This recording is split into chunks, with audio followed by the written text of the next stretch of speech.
వైసీపీకి ఓ గోల్ లేదు, అది అడ్డగోల్ బ్యాచ్ అంటూ సీఎం చంద్రబాబు ఫైర్. అధికారంలో ఉన్నప్పుడు 3 రాజధానులన్నారని వ్యాఖ్య, ఇప్పుడు కేంద్రం ఆదేశాలిచ్చిన మావిగన్ అంటున్నారని ఆగ్రహం.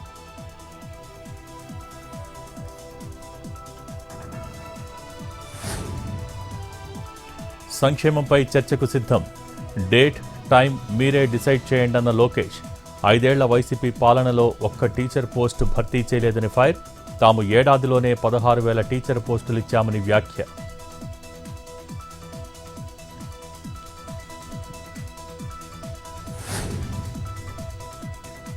అధికారంలోకి వచ్చి 2 ఏళ్లైనా సూపర్ 6 లేదు, సూపర్ 7 లేదు.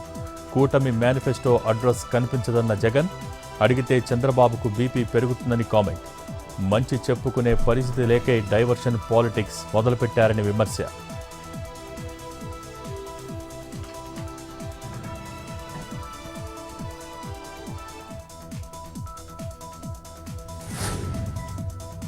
అకాల వర్షాలపై అధికారులను అప్రమత్తం చేసిన సీఎం రేవంత్ రెడ్డి.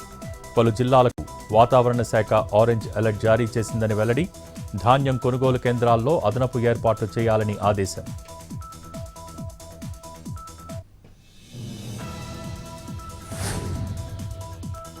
దుమారం రేపుతున్న బాల్క సుమన్ మిలిటెంట్ వ్యాఖ్యలు. కాంగ్రెస్ నేతల ఫిర్యాదు, నాంపల్లి పిఎస్లో కేసు నమోదు.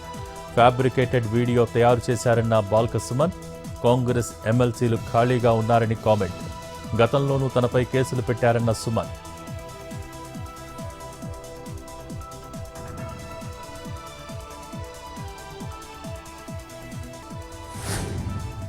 హన్మకొండ జిల్లా పెద్దకోడపాకలో ఈదురుగాలుల బీభత్సం. మొక్కజొన్న చొప్పు తగలబెట్టకుండా చెలరేగిన గాలులు. పక్కనే ఉన్న ఇళ్లలోకి వ్యాపించిన అగ్నికీలలు. 2 బైకులు, 8 క్వింటాళ్ల బొడ్లు, ఫర్నిచర్ దగ్ధం. స్కూల్లో ఆహుతైన పలు పత్రాలు, కిటికీలు, బెంచీలు.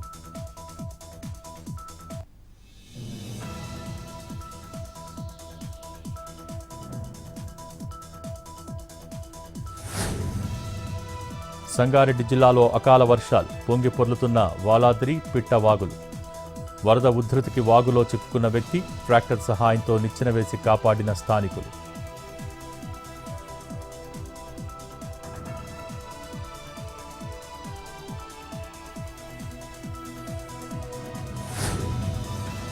మహబూబ్ నగర్ జిల్లాలో జోరు వాన.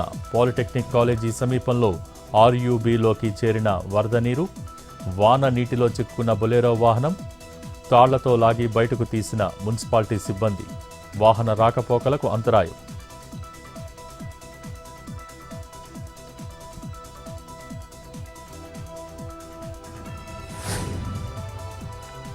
ఎస్ఐఆర్ ప్రక్రియపై సుప్రీంకోర్టు కీలక తీర్పు. ఎస్ఐఆర్ ప్రక్రియ చట్టబద్ధమేనన్న న్యాయస్థానం. ప్రక్రియ నిర్వహించే అధికారం ఈసీ పరిధిలోనే ఉందని వెల్లడి.